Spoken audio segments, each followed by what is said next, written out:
So very good afternoon all, welcome to BSc institute. आज हम लोग एमसीक्यू सीरीज का सेशन नंबर 18 करने जा रहे हैं, जिसमें हम लोग किसके बारे में पढ़ेंगे? आज संगम युग के बारे में पढ़ेंगे या संगम पीरियड के बारे में पढ़ेंगे। ठीक है, संगम युग से, संगम से रिलेटेड हमको अगर संगम पीरियड की बात करोगे तो किसकी चीज का ध्यान में आता है हम लोगों को?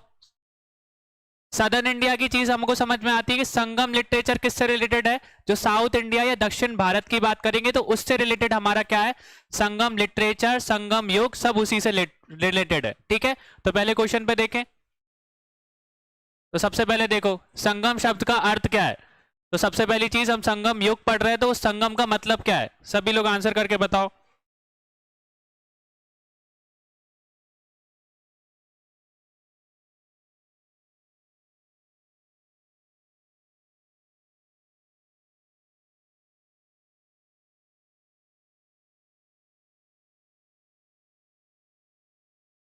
और देखो, मैं पहले बता दूं कि ये वाले सेशन में ज्यादा एक्सप्लेनेशन वाली चीज नहीं लूंगा मैं। बेसिकली हम लोग, मैंने इंपॉर्टेंट क्वेश्चन ही निकाले हैं जिन जो आपके एग्जाम में आ सकते हैं। इंपॉर्टेंट टॉपिक से रिलेटेड हम क्वेश्चन को पढ़ेंगे और डायरेक्टली अगर थोड़ी बहुत डिटेल होगी तो ही डिस्कस करेंगे। ठीक है, वरना आंसर को लगाएंगे और फिर नेक्स्ट क्वेश्चन पे चले जाएंगे। तो नॉर्मली यहाँ पे संगम का मतलब क्या समझ में आ रहा है आप लोगों को? देखो, पहली चीज देखे तो संगम का मतलब क्या होता है? किसी चीज को इकट्ठा करना। संगम मतलब कि एक जो चीज इकट्ठी हुई हो। अब संगम यहाँ पे किससे रिलेटेड है? वहां पे साहित्य से रिलेटेड है कि उस टाइम पे जो बोल सकते हो तमिल भाषा में जो भी साहित्य उनको देखने को मिले थे ना, जितने भी साहित्य किसमें थे? तमिल में थे। वो सारे के सारे तमिल साहित्य को उन्होंने क्या करा था? इकट्ठा किया था। इसलिए उस टाइम के पीरियड को क्या बोला जाता है? संगम युग बोला जाता है या संगम पीरियड बोला जाता है। ये चीज क्लियर हो गई। और वो टाइम पीरियड कौन सा था? तो 3rd सेंचुरी बीसी से 3rd सेंचुरी एडी तक। ठीक है, 3री शताब्दी ईसा पूर्व से कब तक? हमारा 3री शताब्दी ईसवी तक। ठीक है, ये जो टाइम पीरियड है, हम उसके बीच का टाइम पीरियड को क्या बोला जाता है? संगम पीरियड बोला जाता है या संगम युग बोला जाता है। ये चीज क्लियर हो गई। इस टाइम पीरियड के बीच में जितने भी तमिल लिटरेचर हमको देखने को मिलते थे या तमिल साहित्य जो देखने को मिलते थे उस टाइम पे, उन सबको उन्होंने क्या करा था? इकट्ठा किया था। और उस चीज को इकट्ठा करने के बाद उसको क्या बोला गया था? संगम साहित्य बोला गया था। और उस टाइम पीरियड को क्या बोला गया था? संगम युग बोला गया था। ये चीज क्लियर हो गई। अब यहां से अगर मैं बात करूं तो यहाँ पे सही आंसर क्या दिख रहा है आप लोगों को? कि साहित्यक आंकड़ों का एक संयोजन। ठीक है, तो assembly of the literary figures, जो साहित्य की जो चीजें थी जब उन लोगों ने उसको इकट्ठा करा था तो उस चीज को उन्होंने क्या बुलाया था? संगम बुलाया था। क्लियर है? ठीक है, इस टाइम पीरियड को जरूर याद रखना कि 30वीं शताब्दी ईसा पूर्व से लेके 30वीं शताब्दी ईसवी तक का जो टाइम पीरियड है उसको संगम एज या संगम पीरियड बोला जाता है। नेक्स्ट देखो, who was the author of जीवक चिंतामणि? जीवक चिंतामणि के बोल सकते हैं लेखक कौन थे? इसका आंसर करिए सब।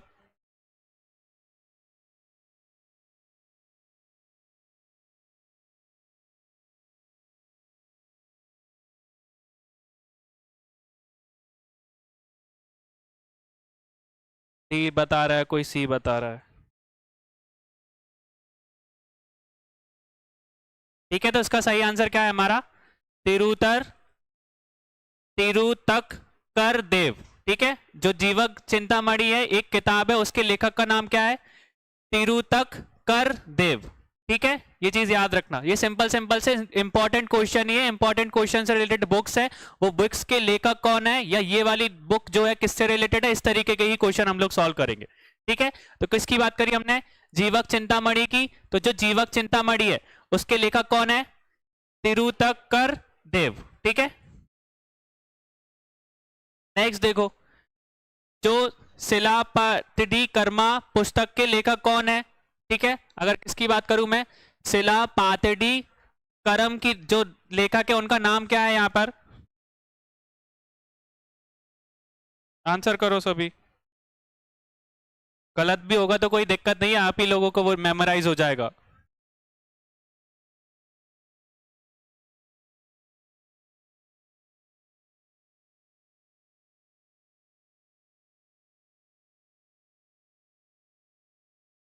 ठीक है, ज्यादातर लोग ए बता रहे हैं, कोई सी भी बता रहा है, पर सही आंसर क्या है हमारा? इलांगो ईडिगा। ठीक है, नाम थोड़े से मान रहा हूँ, थोड़े से साउथ इंडियन टाइप है तो इसलिए थोड़े से टिपिकल है। ठीक है, पर जो यहाँ पे हमने कर रहे हैं ना क्वेश्चन, उनसे रिलेटेड ही कर लोगे तो हो जाएगा काम लगभग। ठीक है, तो किसकी बात कर रहे हैं हमने? सिला पाटी कर्मा की बात करी, तो इसके लेखक का नाम क्या है? इगागो ईडिगा। ठीक है, नेक्स्ट देखो, how many poet and poetesses are contributed to the Sangam literature. ये इंपॉर्टेंट क्वेश्चन हो जाएगा। अभी मैंने बात की थी कि संगम लिटरेचर मतलब क्या था, कि सारी की सारी जो तमिल साहित्य थे उनको इकट्ठा किया गया था, तो उनने उसमें कितने कवि और कवियों ने अपनी रचना लिखी थी, तो उसके बारे में हमको बताना है कि कितने कवि और कवियत्रियों ने संगम साहित्य में योगदान दिया था।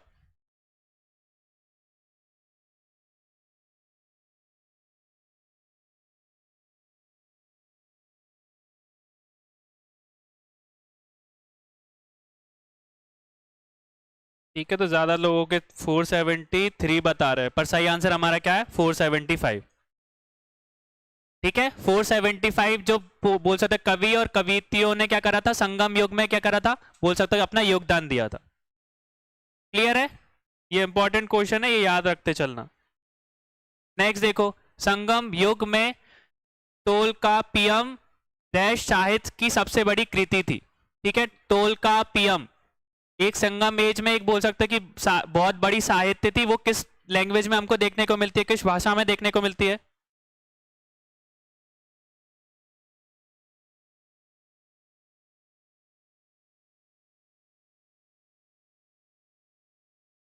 ठीक है, तो सही आंसर बता रहे हैं सब लोग। किस भाषा में देखने को मिलती है? तमिल में देखने को मिलती है। ठीक है, इससे ये चीज याद रखना कि इसके लेखक कौन थे, तो इन लेखक का नाम क्या था? तोलकापियर। ठीक है, यहाँ पे यम एम लगा दिया तो उनकी किताब का नाम बन गया, अगर आखिरी में आर लगा दिया तो क्या बन गया? उनका नाम बन जाएगा। तो उनका नाम क्या है? तोलकापियर। ठीक है, यार आर अगर लगा दोगे यहाँ पे, माँ को हटा के यार लगा देना बस। ठीक है, तोलकापियम की बात करें तो तोलकापियम एक किताब है, और तोलकापियम लिखी किसने थी? तो तोलकापियर ने लिखी थी। ठीक है, और ये किस भाषा में हमको देखने को मिलती है? तमिल भाषा में देखने को मिलती है। नेक्स्ट देखो, which dynasty was not in power during the Sangam युग? ये संगम एज, संगम युग के दौरान कौन सा राजवंश सत्ता में नहीं था?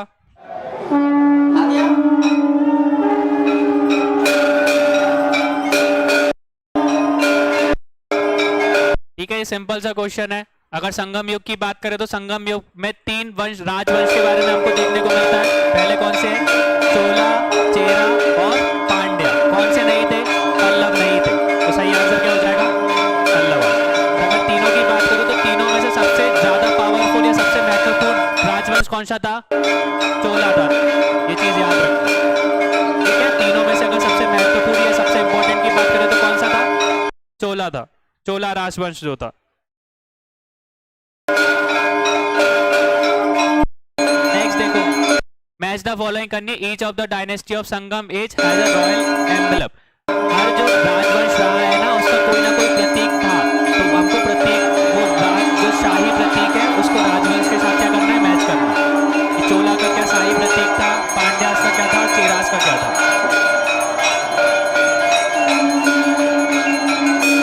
आंसर करो अगर किसी को पता है तो।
की शुरुआत की थी। ठीक है, एक कन्या की पूजा की जाती है जो पट्टिनी पथ के नाम से भी जानी जाती है, जो कि तमिलनाडु में स्टार्ट किया गया था, जिसको किसके नाम से बोला जाता है कि आदर्श पत्नी के नाम से भी माना जाता है। तो उसको किसने शुरुआत करी थी?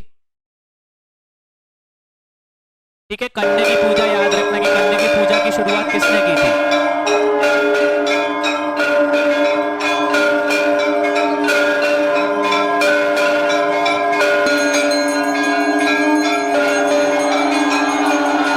आंसर करिए सभी।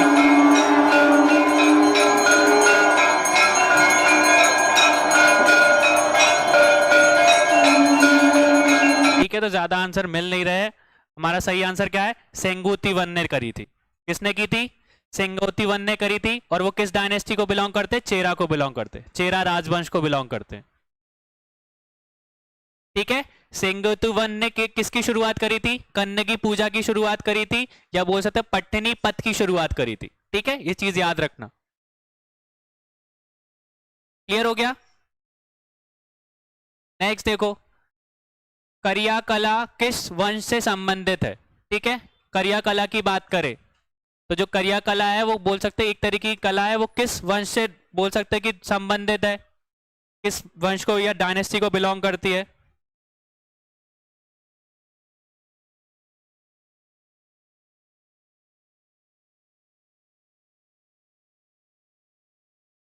ठीक है, तो ज्यादातर आंसर बी में मिल रहा है। तो किस डायनेस्टी को बिलोंग करती है? चोल डायनेस्टी को बिलोंग करती है।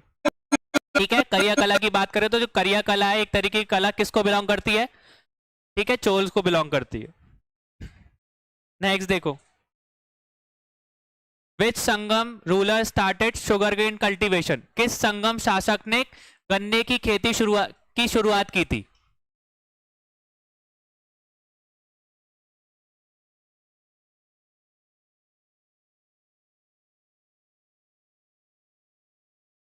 ठीक है, इसको आंसर करिए सभी कि गन्ने की जो खेती की शुरुआत किस संगम शासक ने की थी?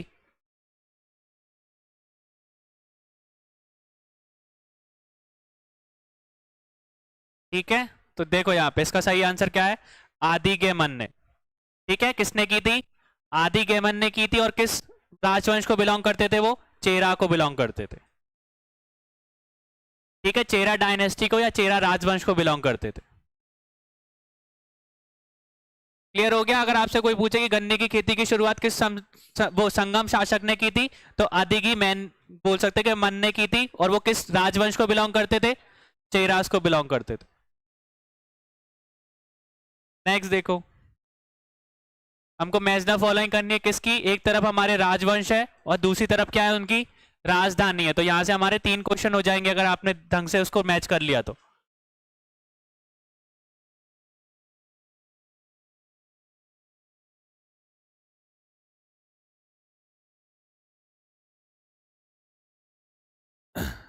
अगर सिंपल देखो तो पांड्यास की पता है, पांड्यास की कैपिटल या राजधानी कौन सी थी? मदुरई थी।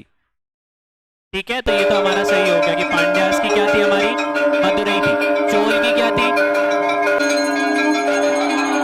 तो चेर की क्या थी? चेरास की क्या थी? जो चोला सबसे बड़ी डायनेस्टी थी उसकी कैपिटल क्या थी? उदयपुर थी। क्या थी हमारी? उदयपुर थी। और अगर चेरास की बात करो तो चेरास की राजधानी क्या थी? वज्जी थी। ये चीज याद रखना। ठीक है, तो पांड्यास की हम लोगों को पता है क्या थी? मदुरई थी। पर अगर चोलास की बात करो तो चोलास की कैपिटल क्या थी? उदयपुर थी। और चेरास की क्या थी? वज्जी थी। ठीक है, तो यहां से क्वेश्चन बन सकते हैं यहाँ पे कि मेनली कि पांड्यास की कैपिटल क्या थी, तो आपको मदुरई पता होना चाहिए। चोलास की क्या थी? तो उदयपुर जो थी वो उसको पता होना चाहिए। चेरास की क्या थी? तो वज्जी थी। क्लियर है? नेक्स्ट देखो, किस चेरा शासक ने लाल चेरा या अच्छा चेरा कहा जाता है? Which Chera ruler was called the red Chera और द गुड चेरा? आंसर करो सभी।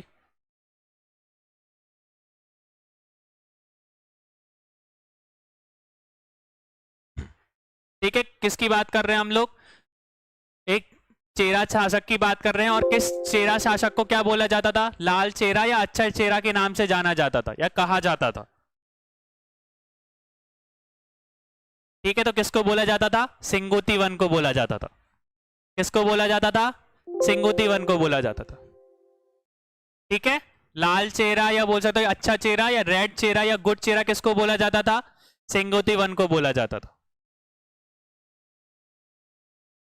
नेक्स्ट देखो, who was the author of Manimekalai?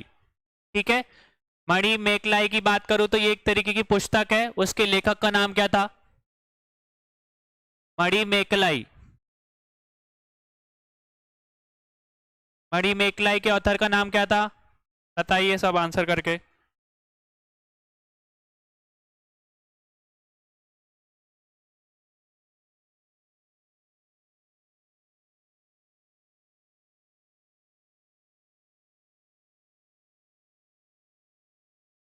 ठीक है, तो ज्यादातर लोग बी बता रहे हैं, तो सही आंसर क्या है? सिथाले सिथनार। ठीक है, मणि मेकलाई के लेखक का नाम क्या है? बोल सकते हो हमारे सिथाले सिथनार।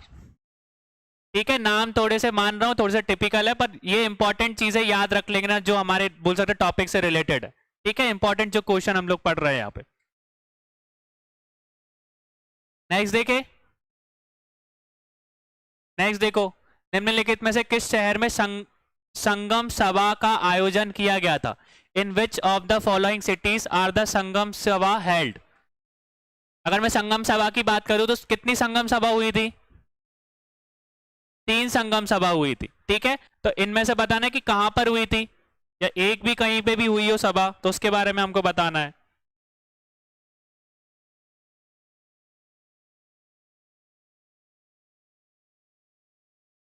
ठीक है, तो इसके आंसर मिल रहे हैं हम लोगों को। तो सब लोग क्या बता रहे हैं? डी बता रहे हैं, मतलब क्या है हमारा सही? मदुरई। ठीक है, कितनी सभा हुई थी? 3 सभा हुई थी। उसमें अगर पहली की बात करूं और तीसरी की बात करूं, पहली सभा और तीसरी सभा कहां पर हुई थी? मदुरई में हुई थी। ये चीज याद रखना, पहली सभा भी कहां हुई थी? मदुरई में हुई थी, और आखिरी सभा भी कहां पे हुई थी? मदुरई में हुई थी। ये चीज याद रखना, और टोटल भी याद रखना है कितनी सभा हुई थी, तो 3 सभा हुई थी। क्लियर हो गया? दूसरी क्वेश्चन में आएगा वो, इसलिए नहीं बताया मैंने, मैं पहले ही बता देता हूं, फिर क्वेश्चन ही खत्म हो जाता है वो। नेक्स्ट देखो, which Sangam ruler started she worship और ब्रॉड द परौली रिवर इनटू एग्जिस्टेंस? किस संगम शासक ने समुद्र की पूजा आरंभ की थी और पहरोली नदी को अस्तित्व में लेकर आए थे? बताइए सभी इसका आंसर।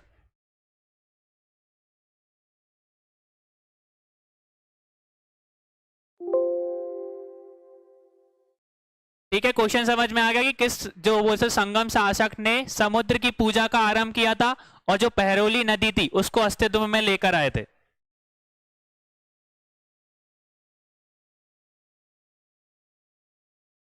ठीक है, तो ज्यादातर लोग क्या बता रहे हैं? डी आंसर बता रहे हैं, तो हमारा सही आंसर क्या है? नदियान। ठीक है, नदी से याद रखना थोड़ा सा, कि नदी से रिलेटेड हम लोगों की बात हो रही है, कि जो समुद्र से रिलेटेड या नदी से रिलेटेड, तो कौन लेके आया था? नदियान लेके आए थे। क्लियर हो गया? नेक्स्ट देखो, what was the term used for the force tax during the Sangam age? Sangam युग के दौरान जबरन कर के लिए किस शब्द का उपयोग किया गया था? तो ये चीज याद रखनी है हम लोगों को, कि संगम काल की बात कर रहे हैं, संगम युग में भी क्या लगा जाता था? कर लगाया जाता था, और जबरन कर भी लगा करता था। ठीक है, फोर्स टैक्स लगा करता था, उसको क्या बोला जाता था?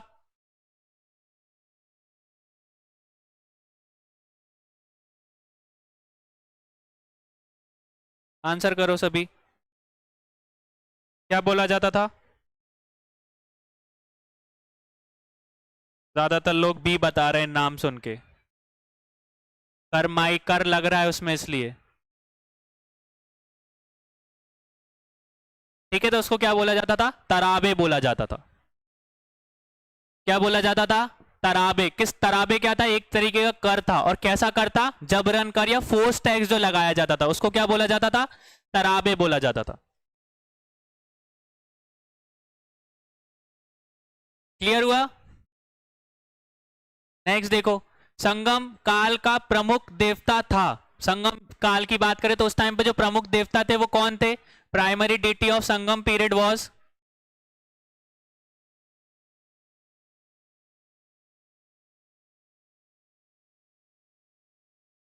ठीक है, तो यहाँ पे आंसर मिल रहा है हम लोगों को।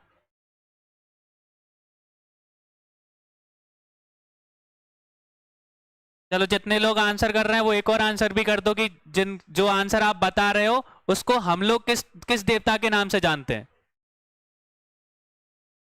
ठीक है, तो सबसे पहले इसका आंसर देख लेते, तो प्रमुख देवता कौन थे संगम एज के? मुरुगन थे। ठीक है, मुरुगन जो थे वो प्रमुख थे, बाकी का बोल सकते हो कि इंद्रदेव और वरुण की भी उस टाइम पे पूजा की जाती थी, पर अगर प्रमुख की बात कर रहे हैं तो प्रमुख देवता कौन थे उस टाइम के? मुरुगन थे। और जो मुरुगन थे हम उनको हमारे लैंग्वेज में किस, मतलब हमारी भाषा में हम लोग किस देवता के नाम से जानते हैं? कार्तिकेय, जो बोल सकते हो जो शिव भगवान और पार्वती जी के पहले पुत्र थे कार्तिकेय, उनके नाम से जाना जाता है। अब इसके पीछे भी थोड़ी सी मिस्ट्री है। हमारे हिसाब से क्या है, अगर शिव पार्वती जी के पहले पुत्र की बात करें तो वो कौन है? कार्तिकेय है, और दूसरे कौन है? गणेश है। पर अगर साउथ इंडिया में जाओगे तो ये चीज उल्टी देके रखी है, वहां पे अगर आप जाओगे तो मुरुगन छोटे हैं और गणेश जी को बड़ा बताया गया है। ठीक है, तो थोड़ी सी हमारे बोल सकते हो लिटरेचर में थोड़ा सा अंतर है। साउथ इंडिया में आप जाओगे तो मुरुगन को छोटा बताएगा कि जो मुरुगन या कार्तिकेय है वो छोटे हैं और गणेश जी बड़े हैं, पर हमारे लिटरेचर में उनको मतलब गणेश जी को छोटा बताया गया है और बोल सकते कार्तिकेय जी को बड़ा बताया गया। ठीक है, तो थोड़ा सा डिफरेंस है वहां पे और यहाँ पे। क्लियर हो गया? तो मुरुगन से याद रखना कि उस हमारी भाषा में या हम किस हिसाब किस देव के नाम से जानते, तो कार्तिकेय जो है उनके नाम से जानते। कौन से कार्तिकेय? जो माता बोल सकते पार्वती और शिव के बोल सकते पुत्र हैं हमारे। ठीक है, नेक्स्ट देखो, who was the last ruler of Chola dynasty? Chola वंश के अंतिम शासक कौन थे? दोनों बताने, आपको लास्ट रूलर भी बताना है और संस्थापक और फाउंडर के नाम भी बताना है।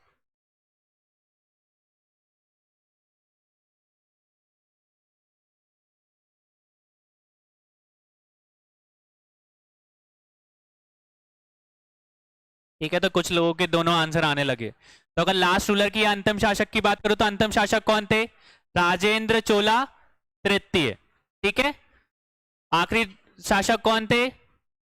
हमारे राजेंद्र चोला तृतीय। और चोला डायनेस्टी के फाउंडर या संस्थापक कौन थे? तो विजाल्या चोल जो थे वो संस्थापक या फाउंडर थे हमारे। ठीक है, ये चीज याद रखना। ये लास्ट रूलर थे राजेंद्र चोला थ्री या तृतीय, और फाउंडर की बात करो तो फाउंडर कौन थे हमारे? विजयलय चोला।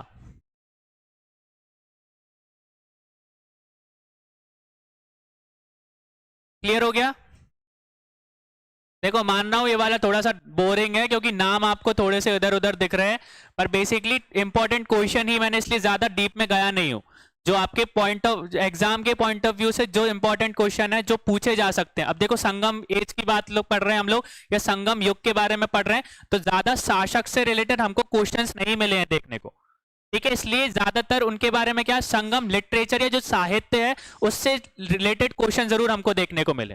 तो जो इंपॉर्टेंट लिटरेचर की जितनी भी बुक है मैंने उसको कवर करा है, और जो इंपॉर्टेंट चीजें हो सकती है उसको ही कवर किया है, फालतू चीज ऐड नहीं की है यहाँ पे।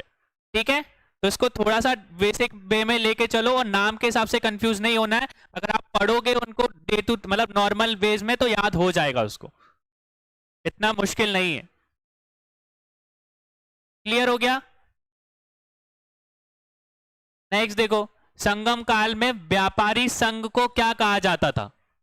ठीक है, what was the trader guild called during the Sangam period? मैंने बताया था व्यापारियों का समूह होता था, गिल्ड बोला जाता था उनको। उन समूह का काम क्या होता था? अपने अपने बोल सकते ग्रुप बनाना, कि अगर लोहे बनाने मतलब लोहे से कोई काम करने वाला आदमी है तो उसका अलग ग्रुप होगा, अगर कोई लकड़ी से काम करने वाला आदमी है तो लकड़ी वाले का अलग ग्रुप होगा। तो उस समूह को उस टाइम पे क्या बोला जाता था?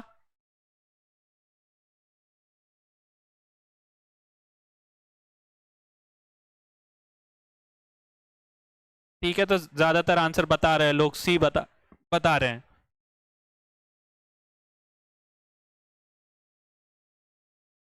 ठीक है, तो सही आंसर क्या है हमारा? विनित धत्रु। ठीक है, विनित धत्रु बोला जाता था, जो बोल सकते व्यापारियों का संघ था। संगम काल में क्या बोला जाता था? वणित धत्रु बोला जाता था। क्लियर हो गया? नेक्स्ट देखो, नादु कला और वीर कला क्या था? जो नादु कला की बात कर रहे हैं, एक तरीके के बोल सकते हो ये जो शब्द है वो किससे रिलेटेड है? नादु कला और वीर कला। व्हाट वाज द नादु कला और वीर कला? बताइए सभी।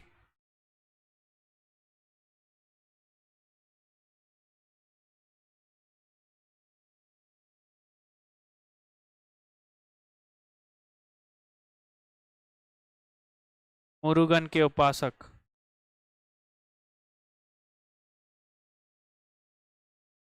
आप लोगों ने इंडिया गेट देखा है?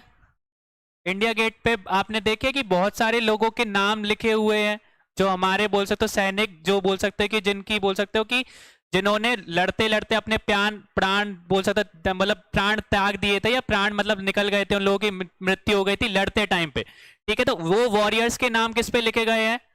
इंडिया गेट पे लिखे गए हैं। तो वैसे ही संगम एज के टाइम पे क्या होता है, उस टाइम पे जो भी मरता था या वॉर में लड़ते हुए मर जाता था, बेसिकली उसको क्या बोला जाता?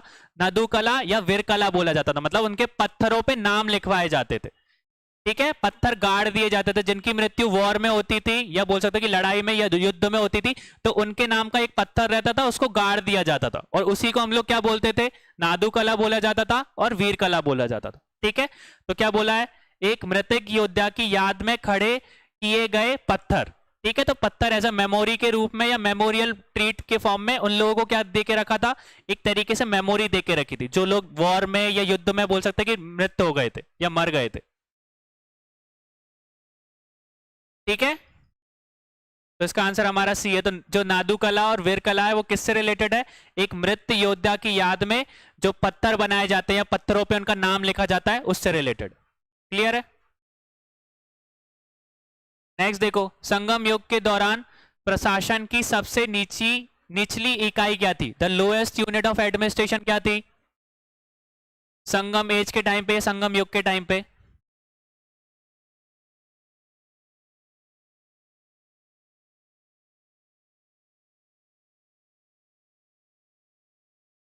ठीक है, तो ज्यादातर आंसर लोग कर रहे हैं सी, बता रहे हैं। ठीक है, तो कौन सी थी सबसे छोटी इकाई? उर थी। ठीक है, और सबसे बड़ी इकाई की बात करूं, सबसे ऊपर पोस्ट पे क्या आता था? मंडलम।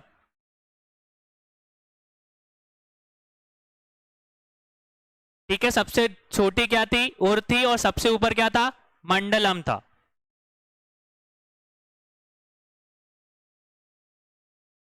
क्लियर हो गया?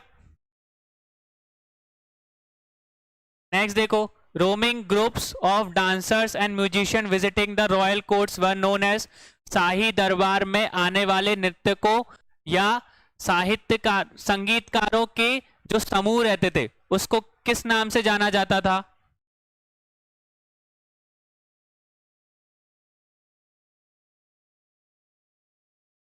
आंसर करो सभी।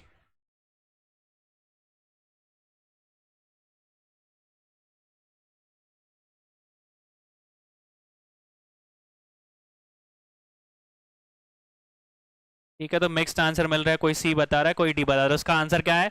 पनार और वेदिली यार। ठीक है, जो बोल सकते हैं नृत्य, जो नर्तक रहते थे या डांसर्स रहते थे या संगीतकार रहते थे, उनका जो समूह रहता था, जो शाही दरबार में बोल सकते कि अपनी मतलब परफॉर्मेंस देता था, उनको क्या बोला जाता था? पनार बोला जाता था, या बोल सकते हो कि वेदियार बोला जाता था। ठीक है, जो डांसर्स रहते थे उनको क्या बोला जाता था? पनार बोला जाता था, और जो संगीतकार रहते थे उनको क्या बोला जाता था? वैदी रियाल बोला जाता था। क्लियर हो गया? नेक्स्ट देखो, कौन सा चेरा शासक एक युग योद्धा और देवी कराई की उपासक था, लेकिन बाद में उसने ब्राह्मणवाद को अपना विश्वास के रूप में स्वीकार किया था? ठीक है, एक चेरा शासक की बात कर रहे हैं। एक चेरा शासक स्टार्टिंग में एक अच्छा योद्धा था और किसकी पूजा करता था? देवी कुरवाई की पूजा करता था, एक तरीके की वो देवी थी। बाद में उसने किसको अपना लिया था? ब्राह्मणवाद को अपना लिया था। तो कौन से शासक थे वो?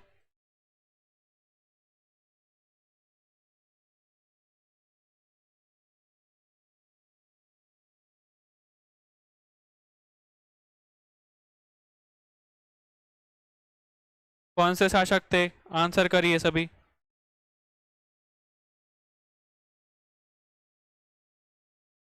ठीक है, तो इसके आंसर क्या है हमारा? कुटुवन। कौन थे वो शासक? कुटुवन थे। ठीक है, स्टार्टिंग में एक अच्छे योद्धा थे और बोल सकते कोरवाई एक देवी थी, उनकी उपासना करते थे, पर बाद में उन्होंने किसको स्वीकार कर लिया था? ब्राह्मणवाद को अपना लिया था। ठीक है, नेक्स्ट देखो। संगम काल में सैन्य कमांडर को क्या कहा जाता था? ठीक है, the military commanders of the Sangam period was called. ठीक है, जो सैन्य कमांडर रहते थे उनको क्या बोला जाता था उस टाइम पे? इसको आंसर करिए सब।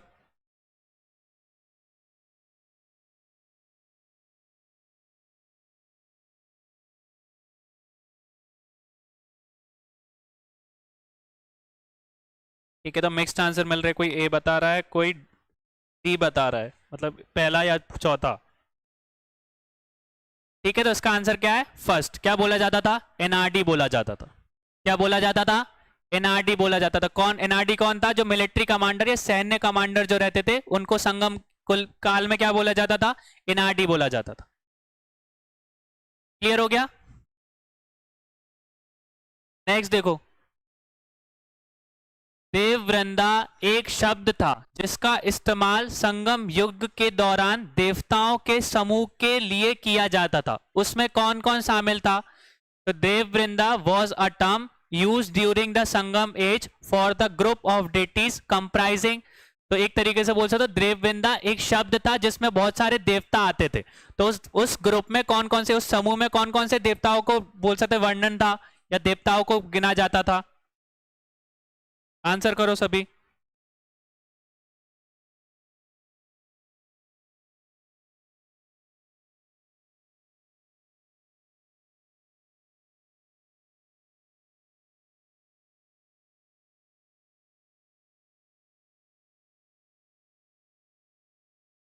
ठीक है, देववृंदा की बात कर रहे हैं। देववृंदा में कौन कौन से देवताओं को शामिल किया जाता था?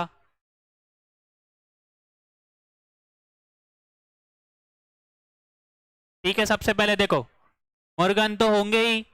ठीक है, मुरुगन थे, हमारे कृष्ण थे, शिव भगवान थे, इंद्र थे, और साथ में कौन थे?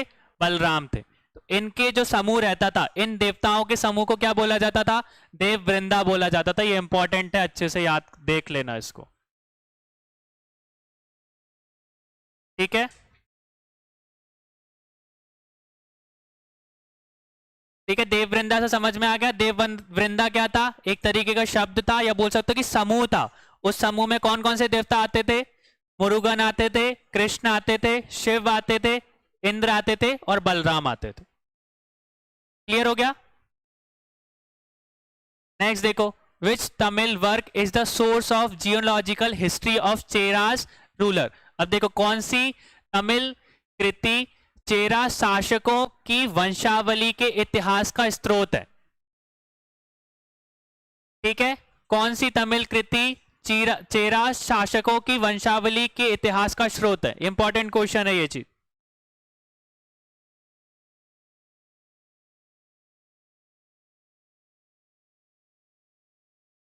ठीक है, कौन सा तमिल साहित्य है इसको जिसमें बोल सकते हो कि चेरा के शासकों की वंशावली के बारे में बताया गया है? ठीक है, तो इसका आंसर क्या है हमारा? पदीरू पिट्टू। ठीक है, पदीरू पिट्टू एक तरीके के बोल सकते हो कि एक सोर्स है या साहित्य जिसमें हमको किसके बारे में पता चलता है? चेरा जो शासक थे उनकी वंशावली के इतिहास के बारे में देखने को मिलता है। ठीक है, इंपॉर्टेंट क्वेश्चन है, ये अच्छे से याद कर लेना इसको। ठीक है, अगर चेरा शासकों की बात करें तो उस चेरा शासकों की वंशावली के इतिहास के बारे में किस में लिखा गया है? पदीरू पिट्टू में लिखा गया है। ठीक है, नेक्स्ट देखो। Which of the following is called the Bible of the Tamil land? फिर से इंपॉर्टेंट क्वेश्चन हो जाता है हमारे लिए ये। ठीक है, निम्नलिखित में से तमिल भूमि की बाइबल किसे कहा गया है?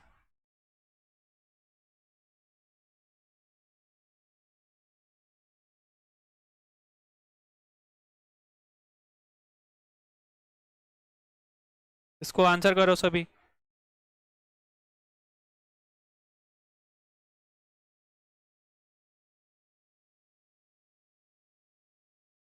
सब लोगों के सही आंसर है। ठीक है, तो सही क्या है हमारा? कुरल, या बोल सकते हो कि तिरुकुरल जो बोला जाता है। ठीक है, कुरल या बोल सकते कि तिरुकुरल के नाम से भी जिस बुक का नाम है उसको क्या बोला जाता है, तमिल भूमि की बाइबल बोला जाता है, या Tamil the Bible of the Tamil land. Clear हो गया? ये चीज याद रखना, किस किताब को या किस पुस्तक को तमिल भूमि की बाइबल कहा जाता है या Bible of the Tamil land बोला जाता है, कुरल या तिरुकुरल बोला जाता है। क्लियर हो गया ये चीज? अब यहाँ पे मैच द फॉलोइंग फिर से, कि उस टाइम पे जो बोल सकते हैं कि जो क्लास होते थे, जो वर्ग होते थे, उस टाइम पे उन वर्गों को क्या बोला जाता था संगम युग में?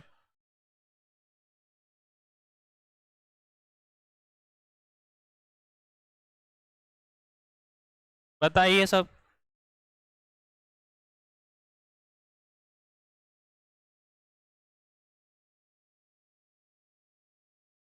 ठीक है, तो देखो उस टाइम पे जो पीसेंट या किसान वर्ग रहता था उनको क्या बोला जाता था? वेलर बोला जाता था। क्या बोला जाता था? वेलर बोला जाता था। वहीं पे अगर वैश्य वर्ग की बात करो जो हम बोल सकते हैं, तो उनको क्या बोला जाता था? वेड़ीगर बोला जाता था। क्या बोला जाता था? वेड़ीगर बोला जाता था। और जो ब्राह्मण जाति के लोग होते थे उनको क्या बोला जाता था? अंधनार बोला जाता था। क्या बोला जाता था? ये वाला इंपॉर्टेंट है, इसको अच्छे से कर लेना। जो ब्राह्मण जाति है उसको बोल सकते हैं कि जो हमारा संगम योग है उस टाइम पे क्या बोला जाता था? तो अंधनार बोला जाता था। और रूलिंग जो शासक वर्ग रहते थे उनको क्या बोला जाता था? अरसर बोला जाता था। क्या बोला जाता था? अरसर बोला जाता था। ठीक है, तो ये इंपॉर्टेंट हो जाते हैं क्योंकि वर्ग से रिलेटेड या वर्ण से रिलेटेड हमारे क्वेश्चन आ सकते हैं। तो इंपॉर्टेंट बोल सकते हैं, जो ब्राह्मण जाति है उस टाइम पे ब्राह्मण जाति को संगम युग में क्या बोला जाता था? अदनार बोला जाता था। ठीक है, जो शासक वर्ग था उसको क्या बोला जाता था? अरसर बोला जाता था। जो वैश्य वर्ग है उसको क्या बोला जाता? वेणीगर बोला जाता था। और जो किसान लोग रहते थे, जो किसान वर्ग था, उसको क्या बोला जाता था? वेलर बोला जाता था। क्लियर हो गया?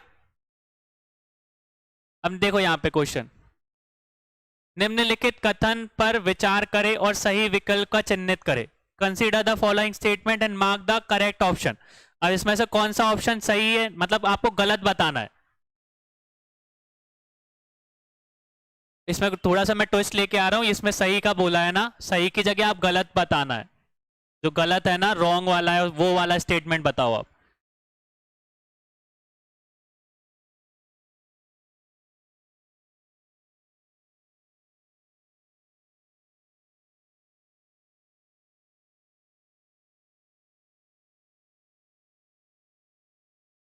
इसको पढ़ो और सभी आंसर करो जल्दी।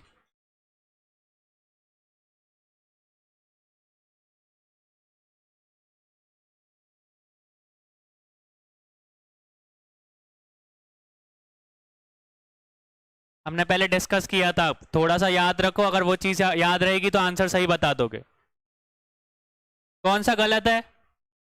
डी वाला गलत है। ठीक है, अब देखो बाकी के ये तीन ऊपर जो है वो सही है। ठीक है, तो सही वाले अब एक बार ध्यान से पढ़ लो इसको। प्राचीन दक्षिण भारत में 3 संगम हुए थे जिन्हें लोकप्रिय रूप से क्या बोला गया था? मुच्चीगम कहा गया था। यहां से स्टेटमेंट हो जाता, तो जो बोल सकते 3 संगम हुए थे, या संगम युग के टाइम पे जो 3 संगम थे उनको क्या बोला जाता है? मुच्चीगम बोला जाता है। जो संगम सभा थी ना, वो संगम सभा को तीनों को मिला के क्या बोला जाता है? मुच्चीगम बोला जाता है। ये चीज याद रखना, ये इंपॉर्टेंट क्वेश्चन यहां से बन जाएगा। माना जाता है कि पहला संगम मदुरई में आयोजित किया गया था जिसमें देवताओं और पौराणिक संतों ने भी भाग लिया था। तो ये वाला स्टेटमेंट भी सही है। पहला वाला बता दो, जो पहला सभा जो थी संगम सभा, वो कहां पे हुई थी? मदुरई में हुई थी। और ऐसा बोला जाता है कि उस टाइम पे जो देवता थे और जो पौराणिक संत थे उन्होंने भी उस सभा को क्या किया था? ज्वाइन किया था। ठीक है, वो सभा में थे। तो ये वाला स्टेटमेंट भी क्या है हमारा? सही है। फिर लास्ट की बात करूं कि दूसरा संगम कहां पे हुआ था हमारा?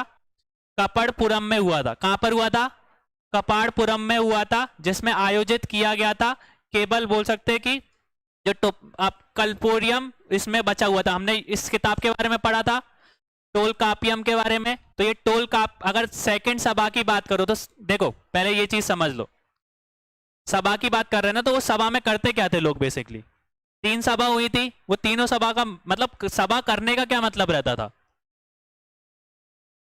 अभी संगम की बात करी ना, तो संगम में क्या बताया कि लोग वो इकट्ठा करेंगे, जो भी साहित्य उनको मिल रहे हैं ना, तो उनको इकट्ठा करते थे। तो पहले जो सभा हुई थी उसमें भी जितने उनको लिटरेचर मिले तमिल से रिलेटेड उसको इकट्ठा करा गया।